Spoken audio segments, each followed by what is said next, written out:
Hello guys, चला आजची next recipe आहे मिरचीचा ठेचा. एकदम भारी लागतो हा, ट्राय करा. मस्त मिरच्या धुवून पुसून घ्यायच्या, असे एका पॅनमध्ये छान भाजून घ्यायच्या.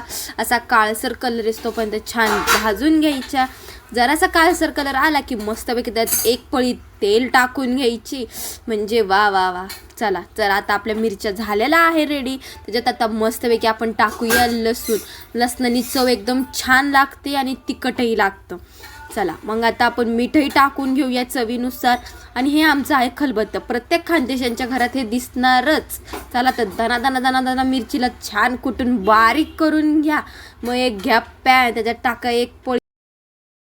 पॅन घेऊन त्याच्यात आपला ठेचा टाकून द्यायचा.